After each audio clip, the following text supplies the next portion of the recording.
Storm clouds have gathered over the career of the British boxing star Anthonyjoshua, but he steadfastly refuses to give up ground. The former champion has once again embarked on a winning streak and is ready to vie for the titles, but before that, he must contend with one of the most dangerous and unpredictable guys in the business. Nice counter right from Anthony!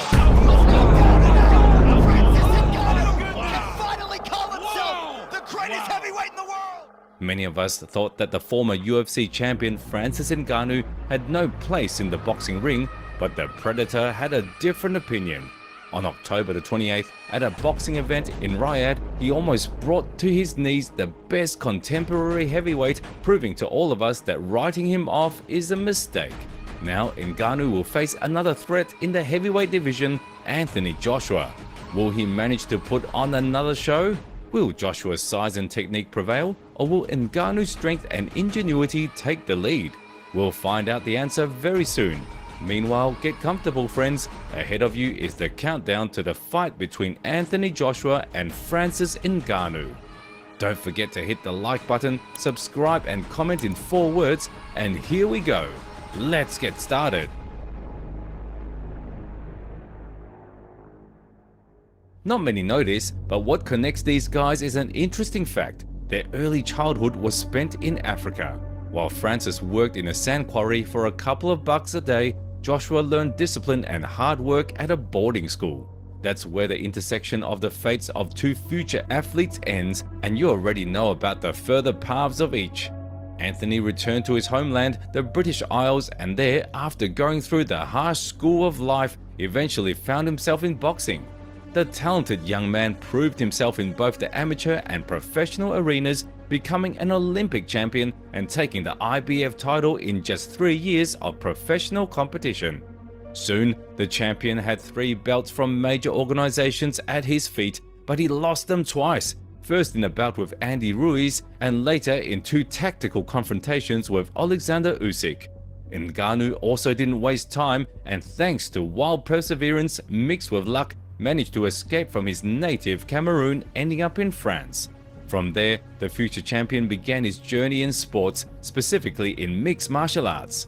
The road to the title turned out to be much longer than Joshua's, taking Ngannou 8 years, but it was worth it. Besides the belt and a substantial income, the Predator gained global fame, which he decided to leverage to fulfill his long-time dream to compete in professional boxing. The disputes with the UFC turned out to be very prolonged and didn't come easily for Ngannou. However, in early 2023, he finally got rid of the contract and became a free agent. Instantly, the Cameroonian dreamer began to make plans for his boxing debut against the elite of the heavyweight division. Among those he wanted to fight were Fury, Wilder, and of course, Joshua. However, all of them declined such a match. On the surface, top boxers were ready to face Francis any day, but in reality, most of them were unwilling to put their careers on hold for a bout that wouldn't bring much to the table. Around the same time, talks began about a potential fight between Anthony and Deontay, but it didn't go beyond rumors, and AJ decided to break the series of losses to Usyk by facing Jermaine Franklin, a journeyman ranked no higher than the top 25. Nevertheless, for a start, such an opponent would be just right. To the delight of all Joshua haters, the fight turned out to be absolutely uneventful. Franklin set a goal for himself, to survive at any cost, constantly trying to get close and clinch his opponent, and Joshua didn't resist much, feeling comfortable at close range. Throughout the fight, AJ threw light jabs and controlled the distance. As a result, after 12 not-so-dazzling rounds, the bodybuilder rightfully secured the victory. Maybe I could have let my hands go a bit more. Maybe this, maybe that, but that's all in the past now. And all we can look forward to is what's going to happen in the future. So yeah, it's just good to be back and getting the ball rolling again. And we're climbing the ladder. Meanwhile, the unemployed Ngannou continued trying to organize a boxing match for himself, but no one was in a hurry to sign a contract with him. In the absence of alternatives, Ngannou became a fighter in one of the major MMA leagues, PFL, but he had no intention of competing in mixed martial arts and continued to explore new opportunities.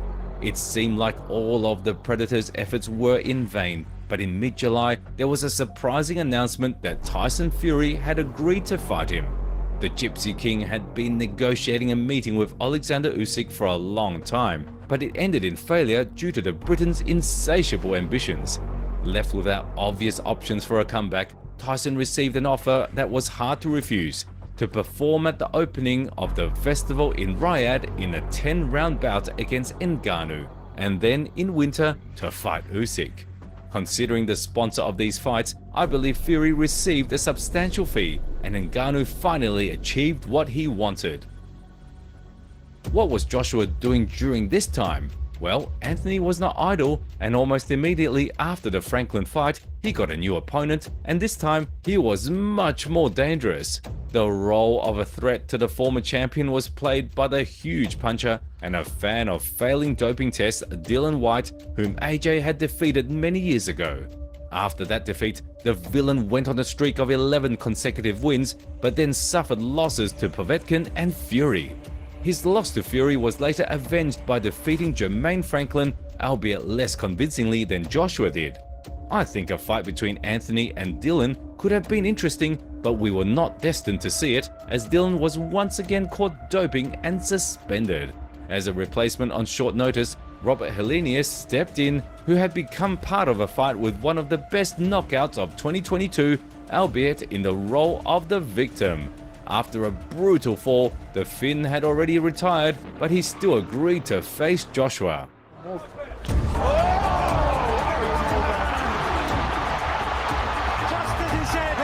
The beginning of the fight was far from spectacular. Joshua pressed, but did so hesitantly, as if afraid of getting countered. He mostly limited himself to jabs, while Helenius was just working for his paycheck, moving around the ring. It seemed like Robert set himself the task of delivering the most passive performance possible, and he succeeded. In the 5th round, AJ landed a good shot for the first time.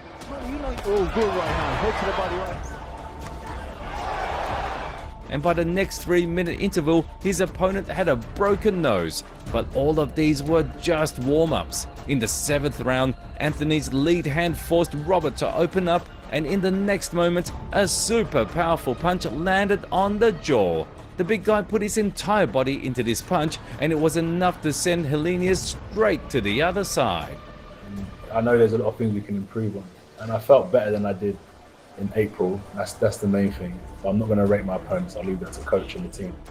While Joshua was demolishing Helenius, NGANNOU and Fury were in the midst of preparation. Many were convinced that Fury did not need much preparation, as he could simply warm up before the fight to defeat NGANNOU.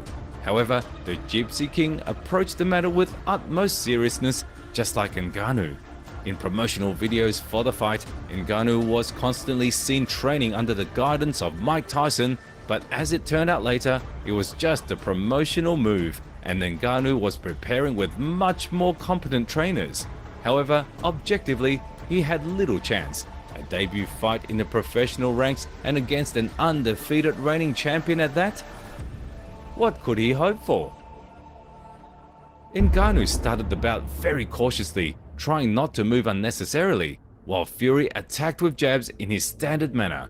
However, this cautious approach didn't last long. Fury understood that he needed to be more aggressive and break down this inexperienced opponent.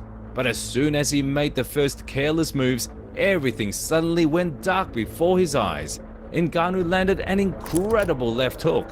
The heavyweight king sluggishly went down on the canvas and struggled to get back up, after which he actively defended himself until the end of the round. In the subsequent rounds, the initiative chaotically changed hands. Fury alternated between different stances, trying to either clinch or work from a distance.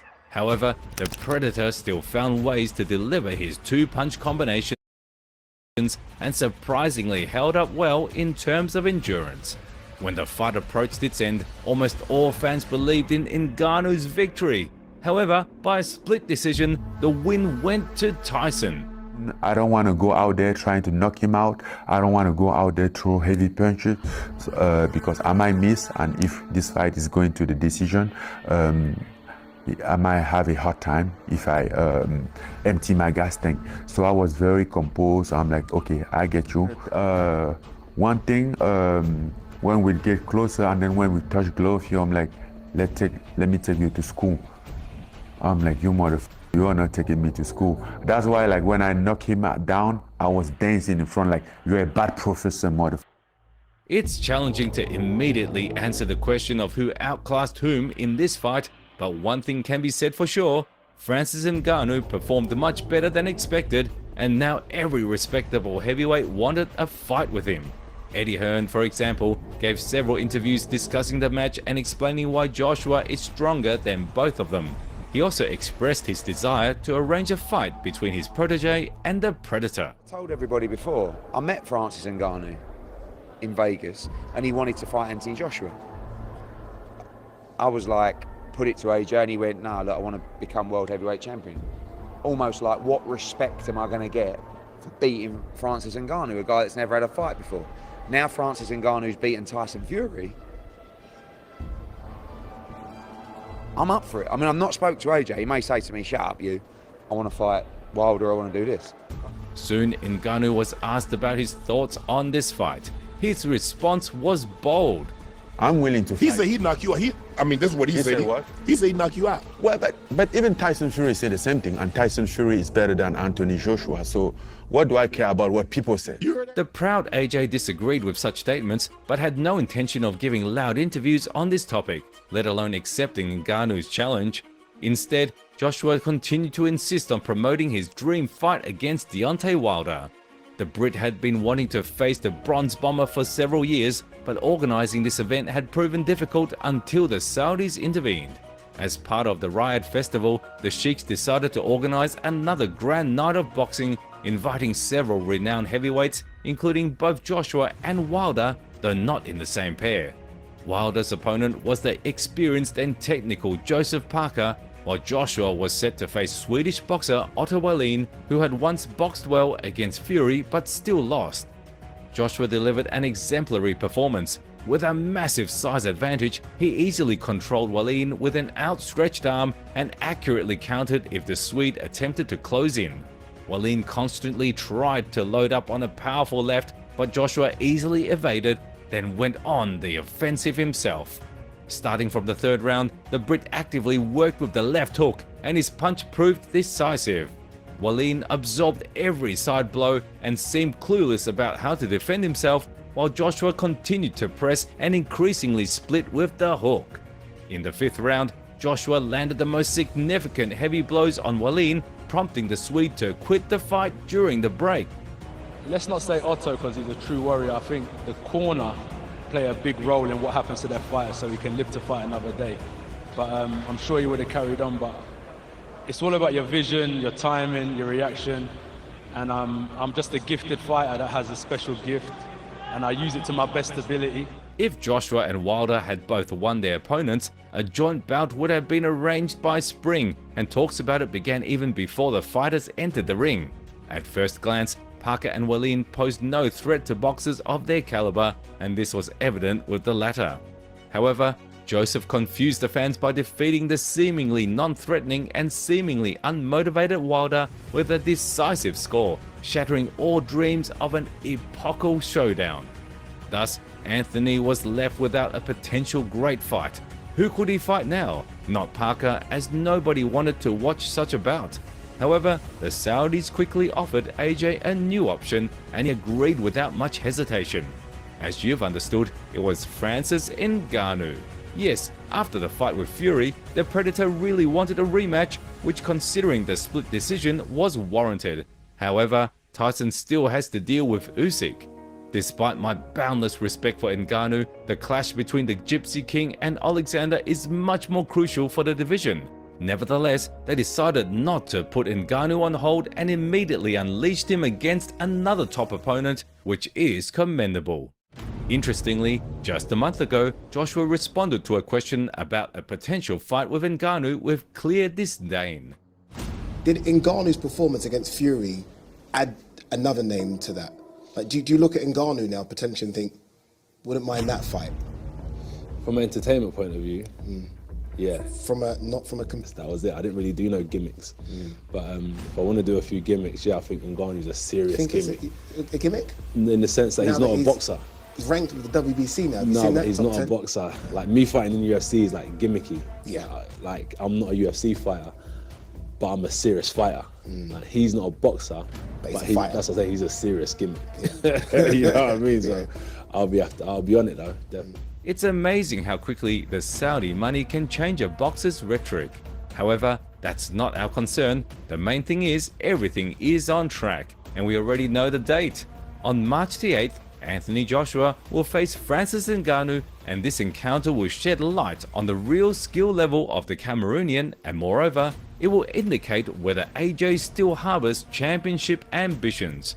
We just have to wait, luckily not for much longer. And that's it. Like the video? Then be sure to give it a like and subscribe to the channel. What do you think? Who has a better chance of winning? Can Ngannou surprise Joshua with something? Or was his performance against Fury just sheer luck, and Joshua will put the Predator in his place?